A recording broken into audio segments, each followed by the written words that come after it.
Teacher मुझको बड़े साफ सुथरे चाहिए, रीजन है उसका ना, इसलिए साफ सुथरे चाहिए। केमिस्ट्री में मुझको रीमान स्ट्रेचेस इंटीग्रल पढ़ाना है, रीमान स्ट्रेचेस, और वो सारे लोग लेट लतीफ एडमिशन लिए हैं तो उनको रीमान स्ट्रेचेस से पहले रीमान सिखाना पड़ेगा, यही रीमान उनको जाना कि उनको रीमान सीखना है। उनको एक कोर्स में रीमान नहीं है, रीमान ये 3rd ईयर तक केमिस्ट्री में रीमान स्ट्रेचेस आ गया है, लेकिन जब तक वो रीमान नहीं सीखेंगे वो स्ट्रेचेस भी नहीं सीख सकते। रीमान स्ट्रेचेस, रीमान इंटीग्रेबिलिटी, इसमें इंट्रो लिखना सबसे पहले, intro,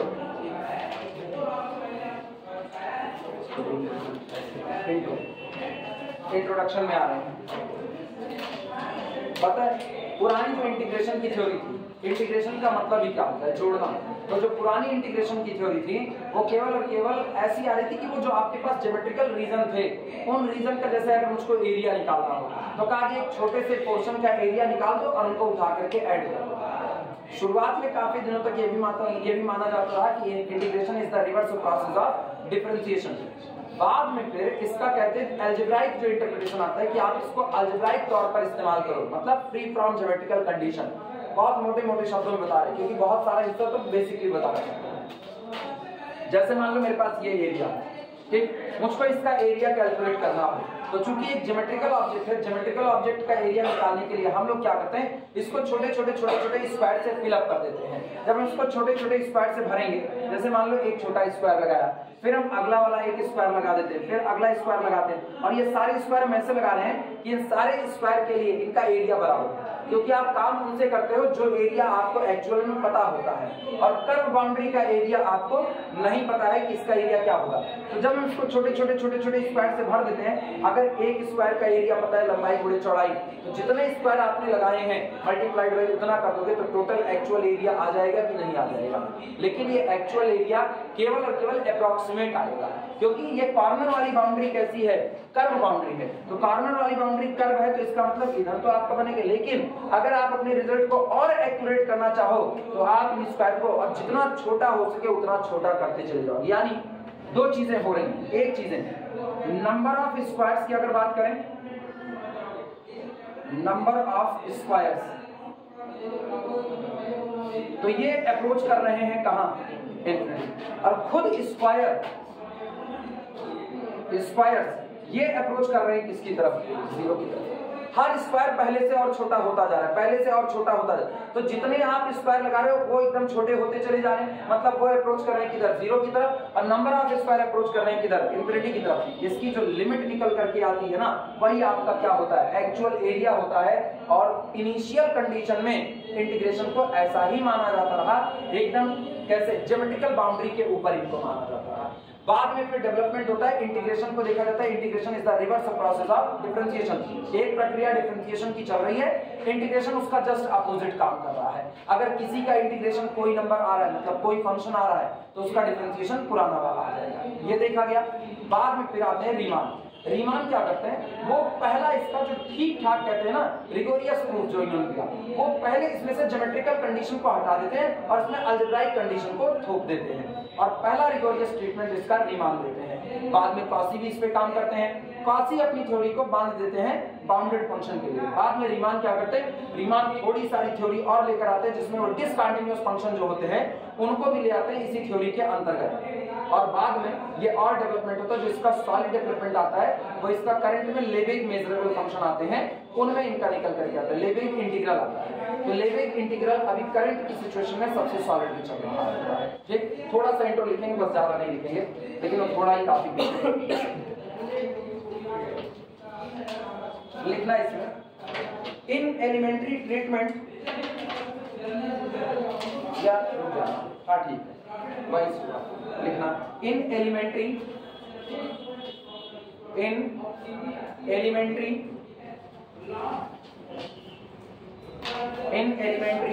treatment,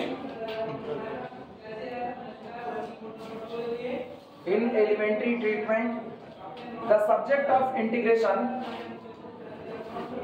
the subject of integration, the subject of integration is treated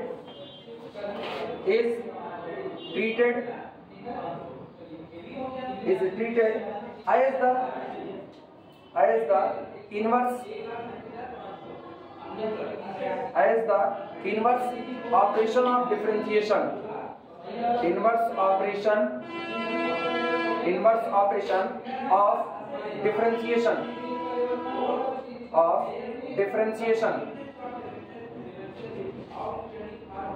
in elementary treatment. The subject of integration is treated as the inverse operation of differentiation. ठीक, line change करके लिखना historically, ऐतिहासिक रूप से, historically मतलब ये तो बाद की कंडीशन है कि बाद में ऐसा देखा गया, नॉर्मल हम लोग यही काम करते हैं कि इंटीग्रेशन कोई पूछे क्या है तो हम कहते हैं रिवर्स प्रोसेस ऑफ डिफरेंशिएशन है। लेकिन अगर इसका इतिहास देखा जाए तो इंटीग्रेशन का मतलब ये होता है छोटे छोटे टुकड़ों को आपस में जोड़ देना, एकीकरण कहा जाता है, इंटीग्रेट करना। ठीक, समाकलन का मतलब होता है जोड़ना। तो शुरुआत जो इसकी हुई थी वो यही शुरुआत हुई थी कि इसको माना गया था, एक चैप्टर आता है integral as the limit of the sum, योग की सीमा के तौर पर निश्चित समाकलन। ठीक, integral as the limit of the sum, वहां पर भी यही काम है, जो फंक्शन आपको दिया जाता है आप उसको इंटीग्रेट करते हो, लेकिन किसके बेसिस पर? लिमिट के बेसिस पर आप उसको इंटीग्रेट कर रहे हो। सारा प्रोसेस इसी में आता है। इनिशियल स्टेज में हिस्टोरिकली एरिया वगैरह निकालने के लिए आपको छोटे छोटे पार्ट को जोड़ना पड़ता था, इसी को हम लोग क्या बोलते थे? इंटीग्रेशन बोलते थे। देखना, हिस्टोरिकली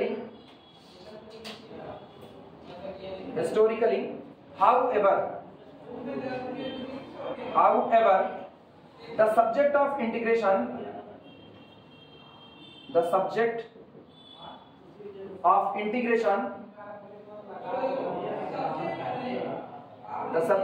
integration ये वीडियो ऑन किए थे ना, the subject of integration was developed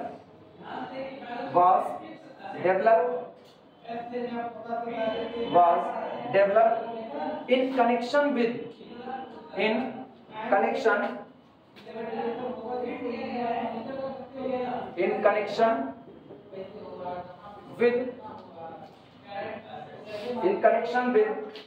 areas of plane regions,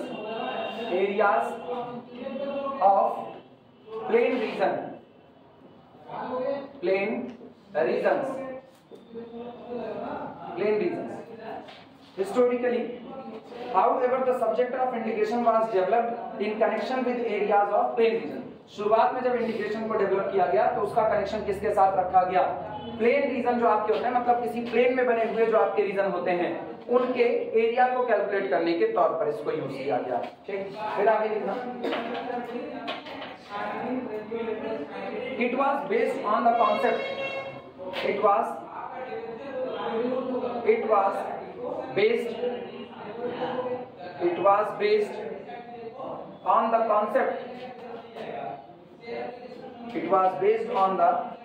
of the limit,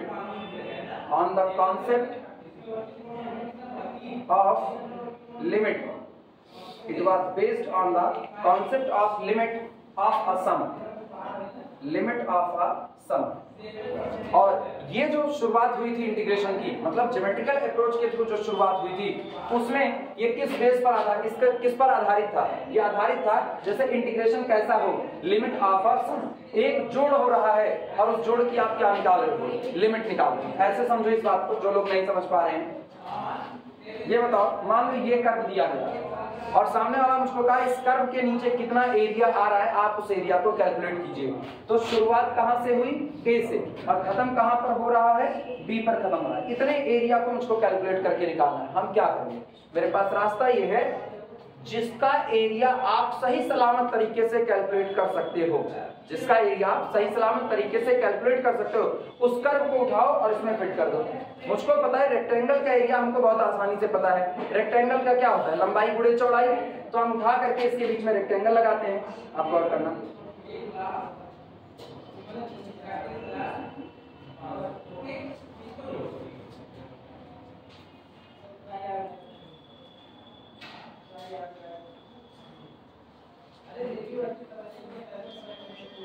बाद में इसी से हम डरबॉक्स सम समझेंगे।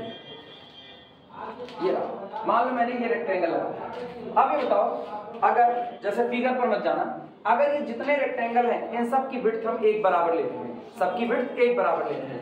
मान लो हमने विड्थ को रिप्रेजेंट किया किससे, h से, इनकी सबकी चौड़ाई कितनी है, h है, तो हर एक की चौड़ाई तो h हो गई, और ऊंचाई जो है वो इनकी अलग अलग है, ऊंचाई इनकी अलग है। फिर बताओ पहले का एरिया क्या होगा, पहले का एरिया अगर हम पहले की ऊंचाई L1 मानते हैं तो ये होगा L1 इंटू h, दूसरे का क्या होगा plus L2 into h plus L3 into h plus so on plus Ln into कितना h, और आप इसको ऐड कर दो, आप इसको ऐड कर दो। लेकिन ये बताओ इसको ऐड करने पर क्या मुझको एक्चुअल एरिया मिलेगा, नहीं, क्योंकि मैंने ये इतने हिस्से यहाँ पर क्या कर दिए, छोड़ दिए हैं, तो ये एक्चुअल एरिया तो नहीं मिलेगा। हाँ, जो रीजन आपका आया था उसमें से एक बड़े हिस्से का एरिया आपने कैलकुलेट कर लिया है। लेकिन अगर हम एक काम करें, हम इनकी संख्या को बढ़ा देते हैं, अब गौर करना,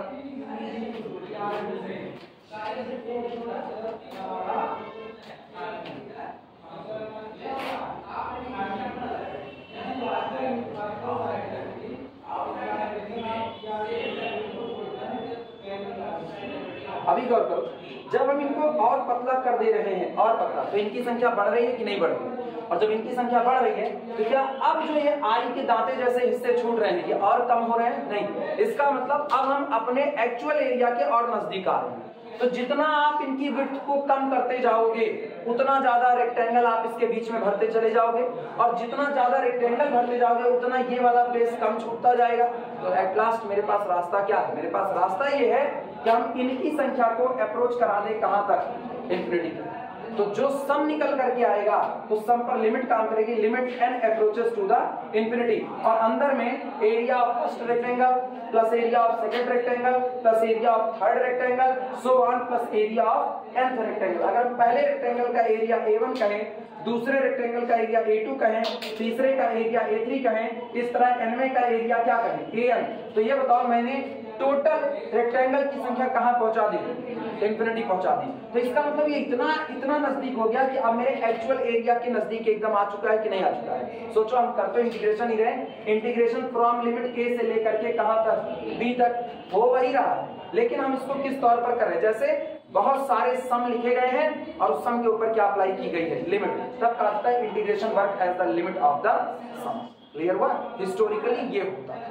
ये बहुत मॉडर्न थ्योरी हम लोग पढ़े जिसमें हम लोग लोअर लिमिट अपर लिमिट लगा के निकाल दिए, काम खत्म हो गया।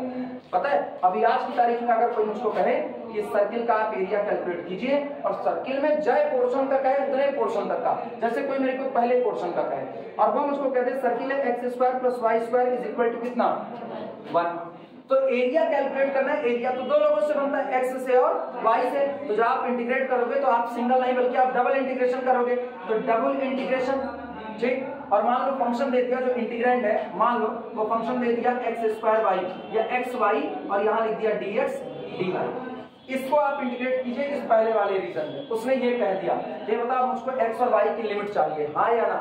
अगर ये पुरानी थ्योरी होती ना, पुरानी थ्योरी, तो हम इसके एरिया को कैलकुलेट करने के लिए अंदर में छोटे छोटे बॉक्सेस भर के उस पर लिमिट लगा रहे थे। आज की तारीख में क्या है, हम सीधे लिमिट अप्लाई करेंगे, चूंकि circle x² + y² is equal to 1 है, x वैरी करेगा 0 से लेकर के कहां तक, हाँ या ना। तो x की लिमिट लगा दी है 0 से लेकर के 1 तक। सवाल का y की लिमिट क्या होगी, तो जब y की लिमिट निकालनी है ना, किसका, 0 से 1 नहीं, y वेरिएबल लिमिट होगी, जो y की लिमिट है वो वेरिएबल होगी, क्योंकि गौर करो आप काम किस पे करो, सर्किल का, तो सर्किल का काम करो तो x² + y² is equal to 1, दो वेरिएबल हैं, x को आपने फिक्स कर लिया, वो 0 से 1 तक वेरी कर रहा है, y क्या बदलेगा, y का हाल सुनना, y मिलेगा y² is equal to 1 - x², तो y is equal to ±√1 - x²। आपको केवल इतना एरिया लेना है, बस इतना, तो आप नेगेटिव साइन छोड़ दो, बस इतना, ये y की लिमिट है, तो y जाएगा 0 से लेकर के √1 अब हम फटाफट इंटीग्रेट करके मामला खत्म कर देंगे। पुराने समय में ऐसा नहीं हुआ, पुराने समय में जब ये डेवलपमेंट नहीं था तो हम लोग कैसे काम करते थे, ऐसे ही integral as the limit of the sum के तौर पर काम करते थे। क्लियर हुई ये बातें। जिसकी लिमिट को वेरिएबल रखना होता है, इसमें क्या होता है ना, जिसकी लिमिट को वेरिएबल रखना होता है, आप चाहो तो y की लिमिट फिक्स कर दो 0 से लेकर के कहां तक 1 तक, तब x की लिमिट वेरिएबल हो जाएगी। तो जिसकी लिमिट को वेरिएबल के तौर पर लेना होता है उसी एक्सिस के पैरेलल स्ट्रिप ड्रॉ करते हैं, उसी के पैरेलल।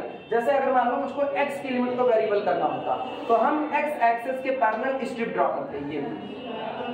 ये x के पैरेलल स्ट्रिप है, और जो x के पैरेलल आपने स्ट्रिप ड्रॉ की उसका जो लेफ्ट एंड है वो लेफ्ट एंड आपको लोअर लिमिट देता है, और जो अपर एंड है वो आपको अपर लिमिट देता है।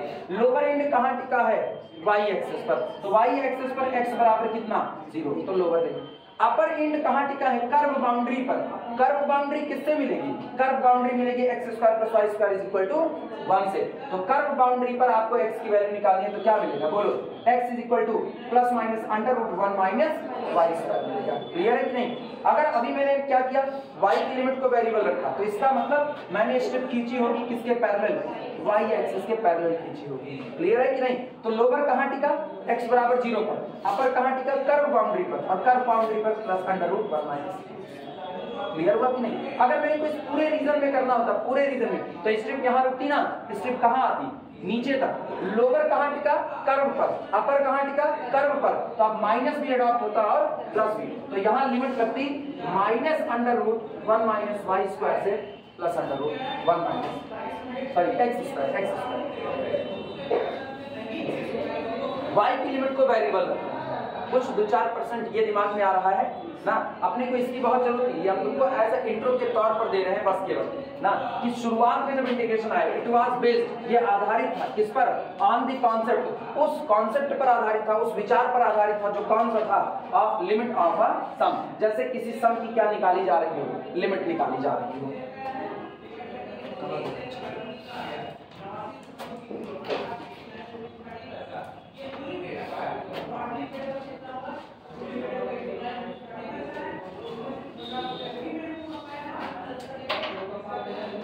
इसके आगे लिखना, when the number of term it was based on a concept of the limit of a sum, when आगे फुल स्टॉप मत लगाना, when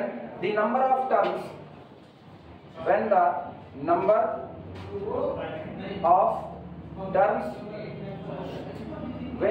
of terms in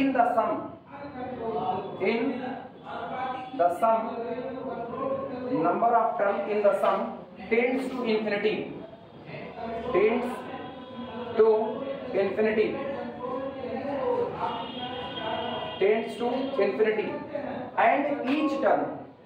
and each term tends to zero। Concept सोचो क्या आपका concept यही तो है, area under the curve निकालना है।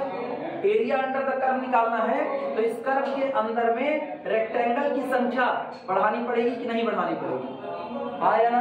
और रेक्टेंगल की संख्या बढ़ानी है तो सोचो क्या लिख रहा है कि number of term in the sum, जो आप सम लिख रहे हो उसमें जो नंबर ऑफ टर्म है वो कहां तक जा रहे हैं? इन्फिनिटी तक। भैया पहला रेक्टेंगल लगाने का मतलब है कि आप जो सम निकाल रहे हो उस सम में पहला एरिया कौन आया? A1। दूसरा रेक्टेंगल आपने बगल में लगाया तो दूसरा एरिया कौन आया? A2। तीसरा एरिया कौन आया? A3। तो जो आप लिमिट निकालने जा रहे हो उस लिमिट में जो टर्म मौजूद हैं इनकी संख्या कितनी हो रही? इन्फिनिटी। आप इनफाइनाइट रेक्टेंगल लगाते चले जा रहे हो, इसका मतलब आप कितने एरिया निकाल रहे हो? इनफाइनाइट एरिया निकाल रहे हो, लेकिन उसमें से हर एरिया पहले से और कम लिया जा रहा है कि नहीं लिया जा रहा है? इसका मतलब nth term tends to the zero, हर टर्म खुद किधर बढ़ रहा है? जीरो की तरफ बढ़ रहा है। जितना आप रेक्टेंगल को पतला करते जाओगे उतना एरिया और कम होता जाएगा कि नहीं? भैया मेरे ये कमरा इतना चौड़ा है तो इसका क्षेत्रफल ज्यादा है, इस कमरे को पतला कर दो तो और पतला कर दो तो हाइट तो बदलेगी नहीं कमरे की, हाइट तो हमने फिक्स रख दी। भाई हम पहला रेक्टेंगल लगाएंगे, हाइट तो मैंने फिक्स रख दी, तो इसका मतलब इस कमरे की हाइट फिक्स हो गई। अब जब आप इस कमरे की हाइट को फिक्स रखे हो, इसकी चौड़ाई को घटा रहे हो तो एरिया बढ़ेगा या घटेगा? घटेगा।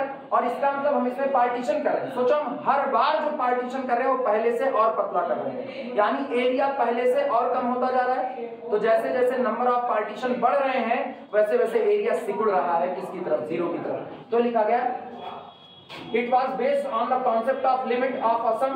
ये sum के लिमिट के कॉन्सेप्ट पर बेस्ड था।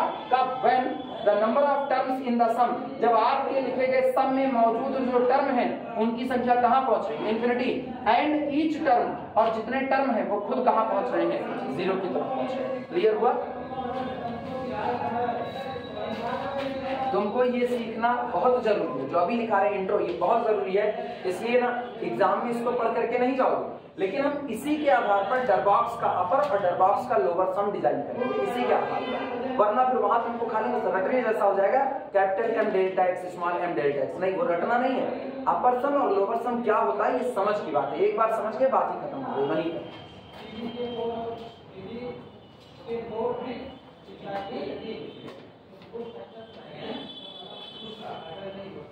इसके बाद लिखना लाइन चेंज करके, the first satisfactory, the first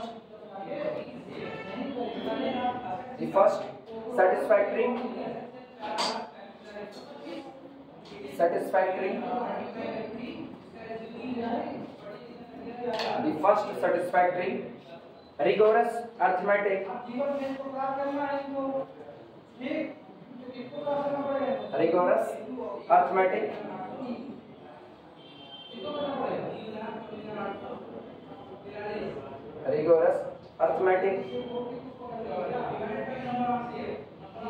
ये ME होना चाहिए, MA गलत है ना, ME होना चाहिए।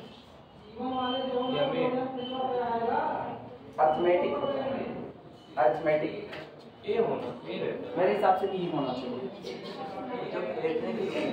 चेक करो, E होना चाहिए। ग्रामर में जैसे कुछ लोग ये लिखते हैं, अरे वो ना छोड़ो, वो सब बात ना करो, ये अंग्रेजी बवाल है।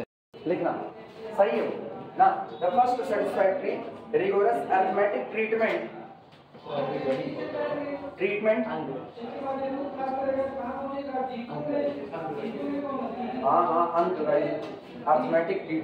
अब तक ज्योमेट्रिकल ट्रीटमेंट हो रहा था, अब कौन सा हो रहा है? अरिथमेटिक ट्रीटमेंट हो रहा है।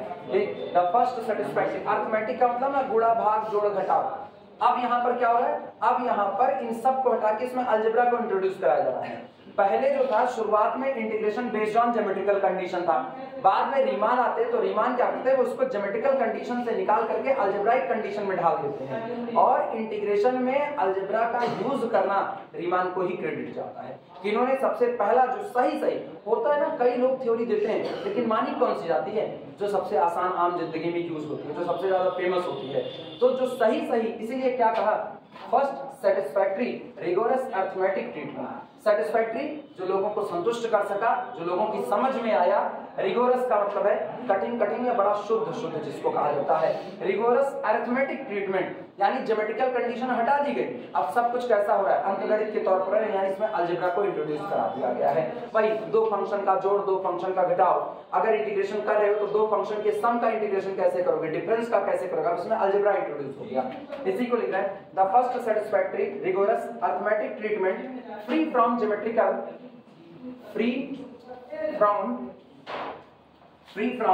ज्योमेट्रिकल नोशंस, जो ज्यामितीय विचार था उससे हट करके geometrical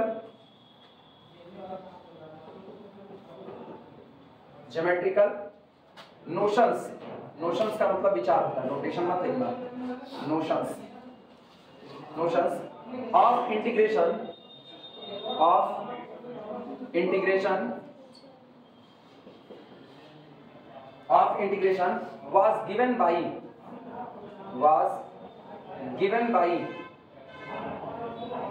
was given by a German mathematician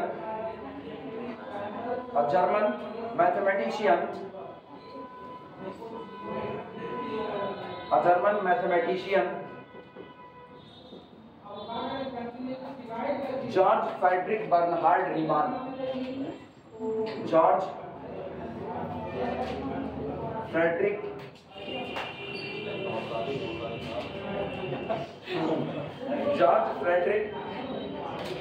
Bernhard Riemann।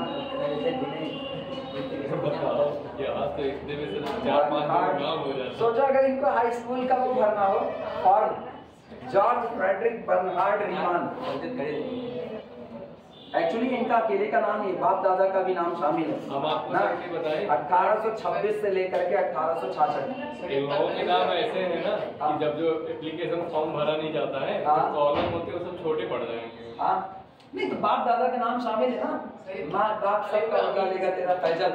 Gang of Wasseypur यही लोग तो हैं और कोई थोड़े। इनके नाम पे दीजिए। अब आप कुछ अलग निकला क्या इनका नाम ताला हुआ अमीर है।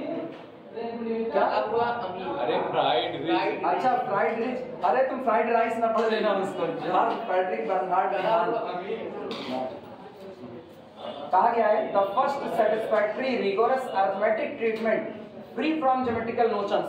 ज्योमेट्री जो आपके ज्यामितीय विचार थे, ज्योमेट्रिकल कंडीशन से उससे फ्री अलजेब्राइक कंडीशन पर पहली बार जो सेटिस्फैक्टरी इसका कह सकते हैं एक्सप्लेनेशन दिया गया, वो किसके द्वारा दिया गया? German mathematician George Frederick Bernard Riemann के द्वारा दिया गया। इनका नाम रीमान ही, ठीक है। ये बाप दादा का नाम जुड़ा हुआ है साथ में, तो ये लोग ना अपने खानदान का नाम लेके साथ चलते हैं। अपने यहाँ साउथ इंडिया में भी कल्चर है ऐसा ना।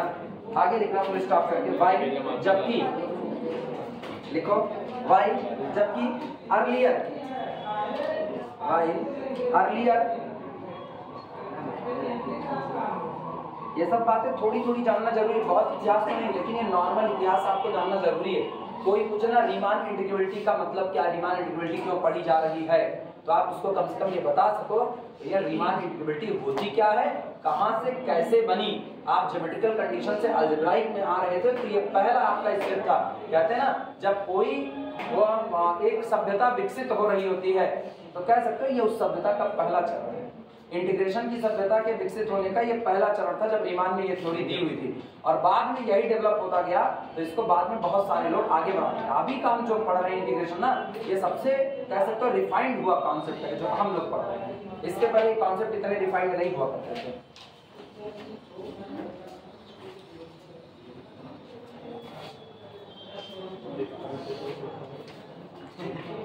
While earlier कॉसी, कॉसी का पूरा नाम जानते हो?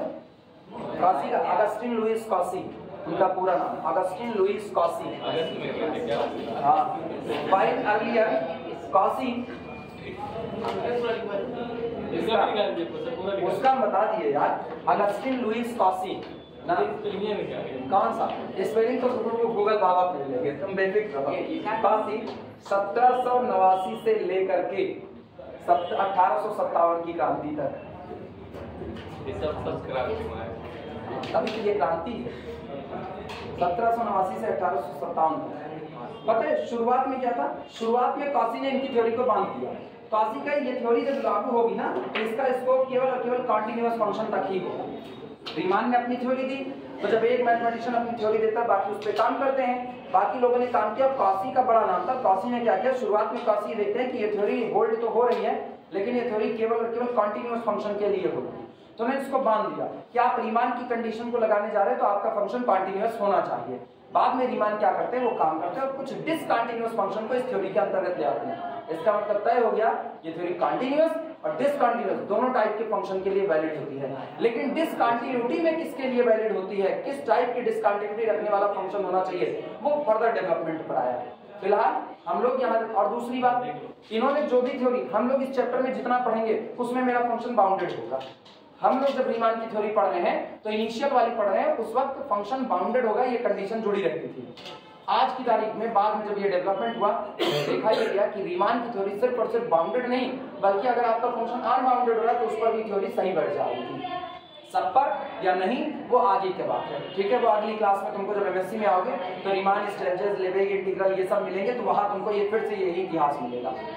यहाँ हम लोग जितने फंक्शन पढ़ेंगे वो सारे के सारे फंक्शन अपने मैक्सिमम कॉन्टिन्यूअस होंगे और बाउंडेड होंगे। अनबाउंडेड हम लोग यहाँ पर चर्चा नहीं करेंगे। आई बात समझ में? लिखना वाइल अर्लियर इनिशियल स्टेज में कॉसी हैड कन्फाइंड, कन्फाइंड का मतलब बांध लेना, quasi had confined, quasi had confined, quasi had confined the scope of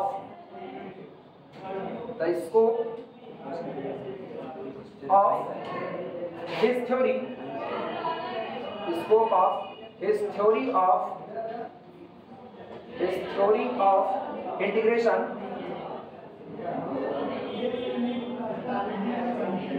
is theory of integration to continuous function, to continuous functions only, continuous functions only। शुरुआत में Cauchy ने अपनी integration की theory को केवल और केवल कॉन्टिन्यूअस फंक्शन तक के लिए बांध दिया था। ठीक, रीमान सफल होते हैं कुछ डिसकंटीन्यूअस फंक्शन को इसमें लाने में।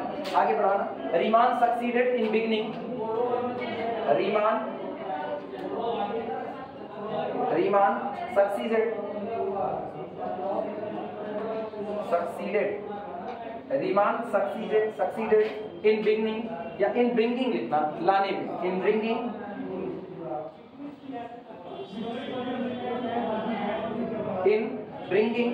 some classes of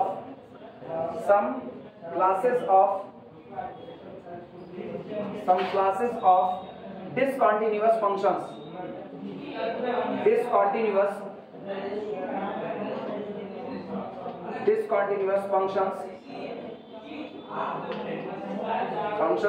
also within the purview का मतलब होता है दायरा, क्षेत्र, within the purview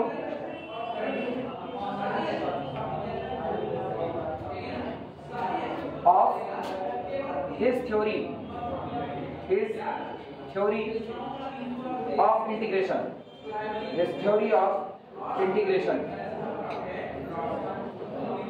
बस इंट्रो यही। अब इसके बाद मेन चैप्टर की शुरुआत, लेकिन इंट्रो तो बनता है।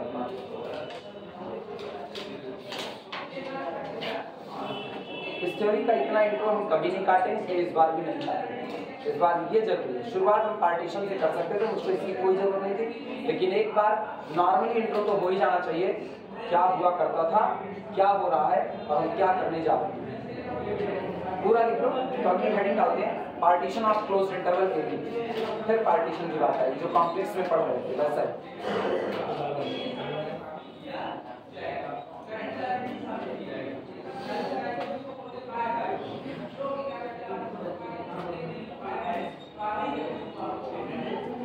चलो हेडिंग डालो, partition of closed interval AB,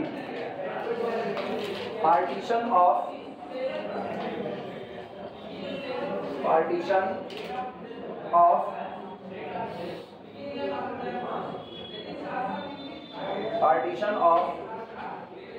closed interval AB, किसी क्लोज्ड इंटरवल AB का पार्टीशन। सिंपल, पता है, अगर आपको एक क्लोज्ड इंटरवल दिया गया है A से लेकर के कहां तक, B तक, इस क्लोज्ड इंटरवल पर आप जहां मर्जी उधर आप कट लगाते चले जाओ, कोई जरूरी नहीं कि आप एक बराबर डिस्टेंस पर लगाओ, कोई जरूरी नहीं कि दो सारे लोग अलग अलग डिस्टेंस पर हो, कुछ बराबर दूरी पर हो सकते हैं, कुछ अलग अलग दूरी पर हो सकते हैं, जहां मर्जी आप स्वतंत्र हो अपने इंटरवल में कुछ फाइनाइट कट लगाने के लिए, जहां मर्जी। हम पहला तो इसी को मान लेते हैं, ये मेरा पॉइंट कौन है, x0, अगला कट यहाँ पर लगाते हैं, ये पॉइंट कौन हुआ, x1, अगला यहाँ पर तो ये पॉइंट चुना मैंने, कौन हुआ, x2, अगला x3, चलते चलते ये जो लास्ट वाला इसको मैंने क्या चुन लिया, x1 चुन लिया। क्लियर हुआ? ठीक। अब ये सारे लोग एक ऑर्डर व्यवस्था में है। ऑर्डरिंग क्या है इनकी, कि जो आपका x0 है वो x1 से छोटा है, क्योंकि इंटरवल में जब आप राइट साइड पर जाते हो तो वैल्यू इंक्रीज करती जाती है। x1 छोटा है किससे, x2 से, x2 छोटा है x3 से, और xn-1 छोटा है किससे, xn के। ये जितने पॉइंट पर आपने कट लगाए हैं आप इन पॉइंट को इकट्ठा कर लो, जितने पॉइंट पर कट लगाए हैं वो पॉइंट इकट्ठा करके आप एक ऑर्डर्ड सेट बना लो। ऑर्डर्ड सेट का मतलब है उस सेट में ऑर्डरिंग होल्ड होनी चाहिए, हर एलिमेंट उसी ऑर्डर में आएगा जिस ऑर्डर पर आपने क्या लगाया है, कट लगाया है। यानी हम एक सेट बना रहे, capital P is equal to, पहला एलिमेंट कौन आएगा, x0 आएगा, दूसरा x1, अगला x2, सो ऑन, अगला xn। ये जो आपका सेट आया, ये सेट आपके क्लोज्ड इंटरवल AB का क्या कहलाता है, पार्टीशन कहलाता है। क्लियर है? चूंकि हमने ये कहा जहां मर्जी वहां कट लगा सकते हो, तो तुम क्लोज्ड इंटरवल AB का पार्टीशन ये तैयार कर सकते हो। मेरी मर्जी हम x1 को यहाँ ले सकते हैं, बाकी सबको तुम्हारी जगह पर ले सकते हैं। तो अगला पार्टीशन तैयार होगा। मेरी मर्जी x1 को यहाँ ले लिया, x2 यहाँ, लेकिन x3 की जगह बदल दिए, एक और नया पार्टीशन तैयार हो गया। एग्जांपल में देखना, जैसे मान लो मेरे पास क्लोज्ड इंटरवल है 1 से लेकर के कहां तक, 10 तक। तो पहला पॉइंट हम चुन रहे हैं x0 इज इक्वल टू कितना, 1। अगला हम चुन रहे हैं x1 इज इक्वल टू कितना, 1। अगला x2 is equal to 2, x3 is equal to 3, x4 is equal to 4।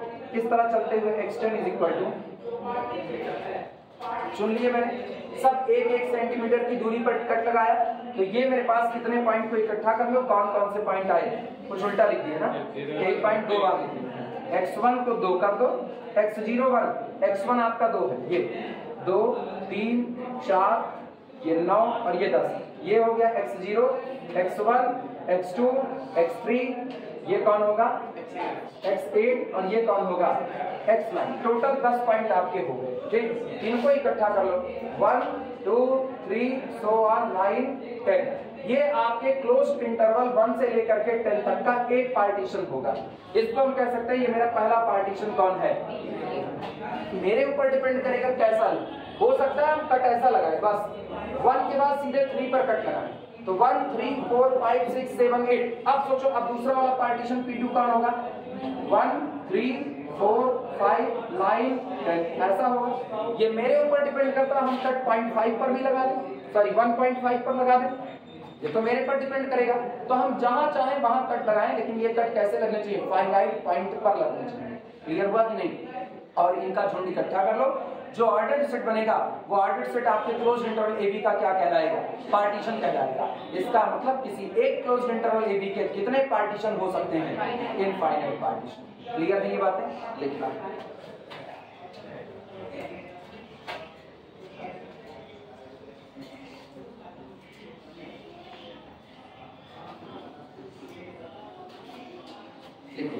If partition of AB के अंतर्गत लिखना,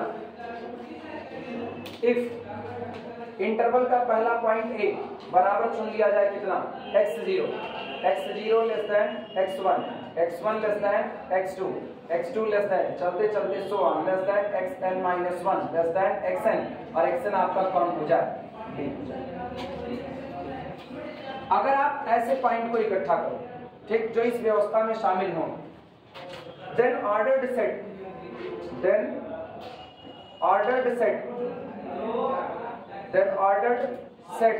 capital P is equal to collection of x0 x1 x2 up to so on xn minus 1 xn। ये जो आपका order, ये याद रखना, हम बार बार यहाँ अंडरलाइन बल्कि कर देना, कैसा सेट चाहिए, ऑर्डर। आप क्रम की अदला बदली नहीं कर सकते हो, ऑर्डरिंग लागू है। एक सेट में ऑर्डर के कोई मायने नहीं होते, इसीलिए कोई पॉइंट कहीं भी आ जा सकता है। लेकिन चूंकि आप पार्टीशन कर रहे हो, पार्टीशन में आप एक इंटरवल को बांट रहे हो, बांटने के दौरान आपने जहां कट लगाए वो उसी जगह पर चुने जाएंगे, जिससे मुझको पता चल सके बंटवारा किस किस पॉइंट पर हुआ। तो इसीलिए सेट कैसा लिया जाएगा, ऑर्डर। और एक बार सेट में ऑर्डरिंग लग गई तो अब आप एलिमेंट को अपनी मनमर्जी के मुताबिक नहीं भर सकते। क्लियर हुआ। Then ordered set capital P is called, कहा जाता है, यही ऑर्डर्ड सेट कहा जाएगा, is called a partition of interval I, जो कि कौन है, क्लोज्ड इंटरवल AB है। क्लोज्ड इंटरवल AB को हम I से नॉर्मली रिप्रेजेंट कर देते हैं।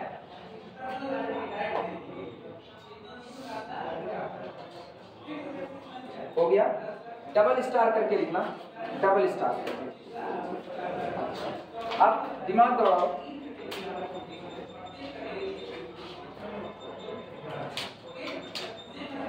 जैसे मेरे पास ये क्लोज इंटरवल है, A से लेकर के कहां तक, B तक।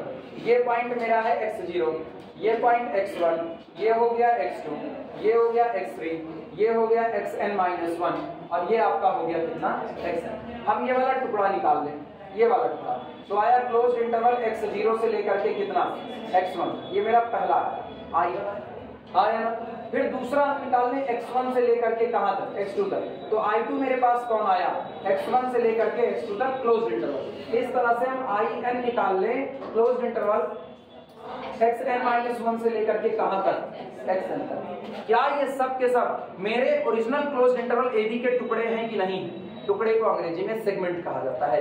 These are called segment of closed interval AB। यानी जो आपने जिन जिन पॉइंट पर कट लगाया है उन पॉइंट को उसी ऑर्डर में चुनते हुए जो क्लोज्ड इंटरवल तैयार होते हैं, सब इंटरवल तैयार होते हैं, वो क्लोज्ड सब इंटरवल आपके मेन इंटरवल के क्या कहलाते हैं? सेगमेंट कहलाते हैं। क्लियर हुआ? लिखना डबल स्टार करके लिखना। सब इंटरवल्स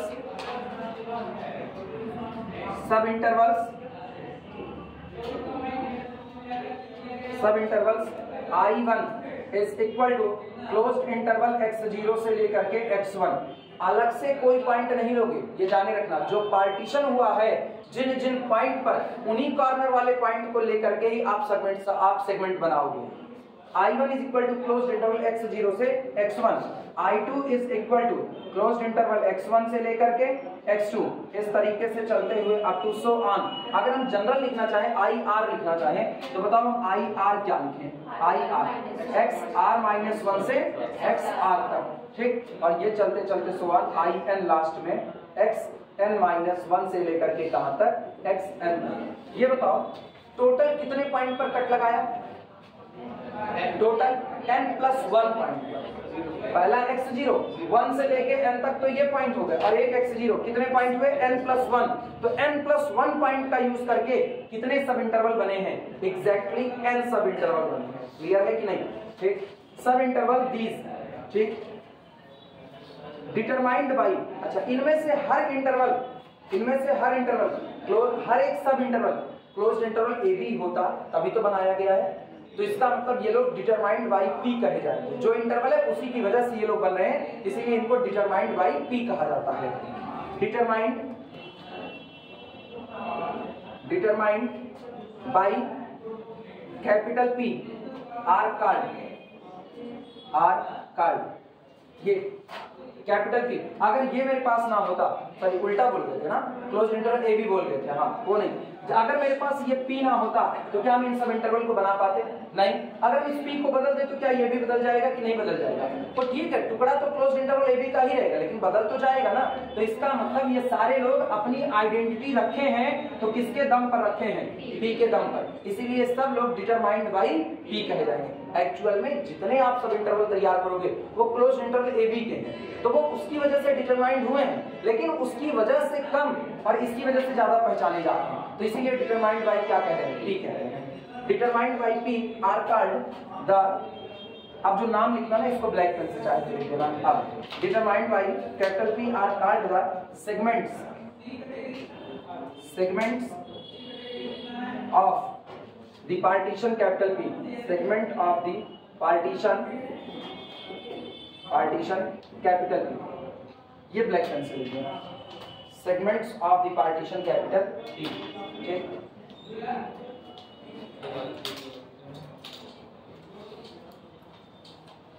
अब एक काम करो ना, इसी पर कुछ भी आगे नहीं बढ़ाएंगे, ये क्लास आता है।